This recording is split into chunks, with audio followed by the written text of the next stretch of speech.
Ayan, usap mga ka-DIYers. Ayun, meron na naman tayong bubuting tingin. Ayan, so meron tayo dito ang LiFePo4 battery na ka-DIYs. So, 4 na piraso, no? Pinili natin sa Shopee. So, ngayon, bago natin gawin ang unang proseso, ang proseso is, unang gawin natin muna is i-check natin yung voltahe ng ating battery. So, ayan, nakaset na yan sa DC. Ayan, so, ganyan lang. Pag-check nyo mga ka-DIYers. Ayan, magkabilaan. So, meron tayong 3.3 na nasusukat at negative. So, ibig sabihin, baliktad yung ating polarity. So, pag binaliktad natin is, ayan, mawawala na yung negative. So, ganyan lang. So, ang positive is itong merong puti, no? At ang negative ito metal. So, check din natin ito. Ayan, yung isa. So, 3.3 is good, yan talaga yung kanyang voltahe. Ayan, kapag binaliktad natin is, ayan, merong negative. So, ayan, 3.3. Ibig sabihin is good yung ating battery na nabili sa Shopee. Ayan, 3.3. Ayan, so 3.3 negative. So, ito yung positive. Ayan, 3.3, 3.2 is okay pa yan. So, kapag bumaba na ng 2 something yung voltahe niya is medyo may diferensya na yan. So, ngayon ang gagawin natin dito ay isang series connection, no? So, series connection yung ating gagawin. Ayan. So, ngayon ang mangyayari dito, ito positive, tapos negative, tapos positive, tapos negative. Ayan. So, ganyan ang mangyayari. Ayan. So, ito yung ating main na positive. Yan, ito yung ating magiging main na positive. Yan, ito at ito. So ngayon, i-connect natin ito doon. At doon sa likod, ito at ito i-connect natin. Itong dalawa doon sa baba. At ito at saka ito i-connect natin. Okay, ayan. So nalagyan na natin ng tape dahil hindi tayo nakabili yung pambalo talaga dito. At ito, mayroon tayo ditong ayan, cable tayo. Ayan. So, higpitan na natin. Yan. So, ganito yung maging itsura ng ating battery. Yung baterya natin. Ayan. Ayan, so bumili din ako nito. Ito. Pandugtong ng ating battery. So, kailangan natin is 2 butas lang. So, ayan. So, pupuntayin na natin to sa gitna.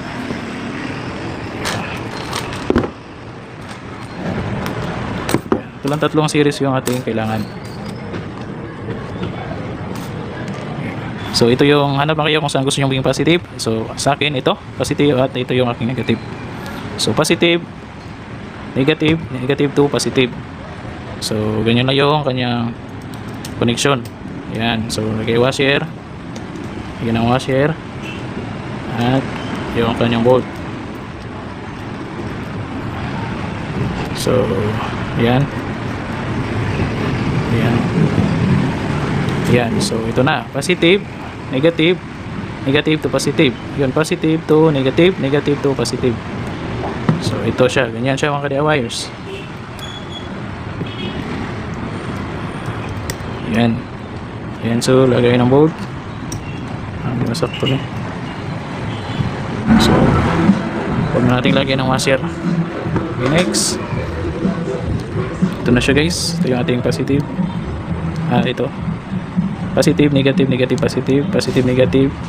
Negative to positive. So ito. Back tayo. Back to reality. Okay, so likod tayo guys. Yan. Ganyan na yan guys. Napaka-libat. Ayan guys. Kabit natin is ngayon ay hihigpitan natin. Para hindi siya magkawala at hindi siya makuha ng iba. Oo. Isang lang video. Higpitan natin guys. Ayan. So pagkahigpit yan guys, ngayon ay susukatin natin yung voltahe ng ating baterya. At hindi pa nagtatapos dyan dahil lalagyan natin yan ng equalizer. Active equalizer guys. Ayan. Reset na natin sa DC. Ayan. DC. So ito yung ating positive guys at ito yung ating negative. So meron tayong masusukat na ayan, 13 volts. Ayan. 13 volts guys. Ayan, 0.20. Negative at positive. So yun ang ilang mo sa yun guys, magkakabit tayo sa sunod ng active equalizer. Bali ganyan yung kanyang posisyon guys. Yan. At yung kanyang kabit tayo ng BMS active balancer pala. Active balancer. So ito yung ating negative, item. So for that is i-check muna natin yung voltage. Yan. So lagay lang natin sa DC. Okay, DC. Yan. So ito yung ating negative at ito yung ating positive. So meron tayong 13.15 volts. Okay. So itong itim, yan. So ito ay negative. Yung main negative. Ngayon, magkakarating tayo dyan. So, yan. Ang main negative. Yan. So, kakabit na natin, mga idol. Siyempre, hinangin natin. Ayan mga idol, next, kabit natin sa negative.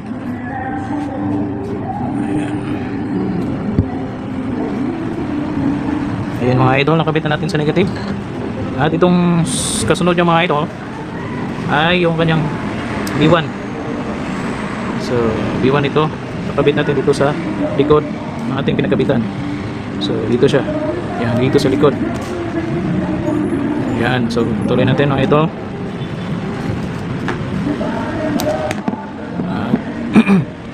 Hinangan natin. B1 natin to. Ito yung ating B1 mga idol. So kabit natin sa likod ng pinagkailangan natin. Meron siyang nakaseries na isa. So ito siya mga idol. Yan. Okay, next.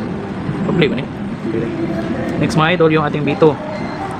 Ang kasunod naman noon ay yung B2 natin. Ang pinagkailangan naman nitong likod, kanyang kaseries ay nasa dito naman sa itaas. So dito natin ikakabit yung B2. So dyan natin ikakabit ang B2. Dyan mga idol.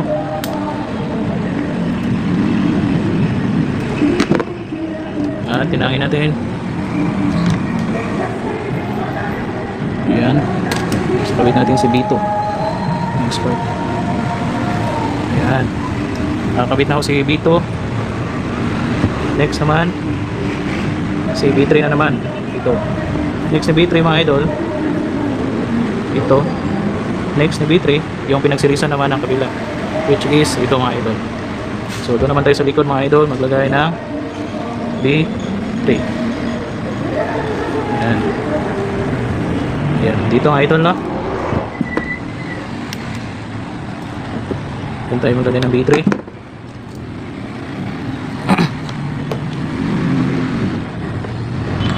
Okay, balik na din natin. Lagay tayo ng B3. Yan. Next naman mga idol, yung last, yung ating B4. Last one, yung B4 natin is which is yung ating positive, main positive. Ito yung ating main positive. So diyan tayo maglalagay ng B4 natin. Okay. Tuloy na natin, tapos hinahin natin.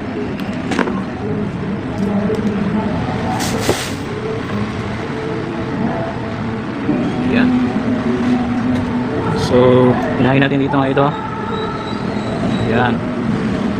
So tapos na natin nahina lahat. Double check natin mga idol. So ito ano, negative yung item natin, ang B1 natin dito, tapos sa B1, B3, ito B3, B2, B1, B1, B2 natin dito, tapos B3 natin doon, at B4 natin yung ating main. Ayan. So nakabit na natin mga idol, hindi pa siya umilaw, no? So double check natin yung voltahe. Hindi pa siya umilaw dahil meron yung switch mga idol. So may negative, positive. Yan, 13 volts. So pa-power switch natin dito, meron siyang switch, no? So switch on natin. Ayan. So umilaw na yung indicator natin. Ayun. Ibig sabihin, binabalance na yung ating baterya. Yan mga idol, yung ating baterya. Yan, so iba yung umilaw na yun. Ibig sabihin nag-function na yung ating baterya. So ito yung main at positive at negative. Yan, so 13.16 15. Ayan yung wiring ng ating active balancer mga idol. Ayan, so yun lang, pwede na ito ikabit sa sasakyan. Okay mga idol,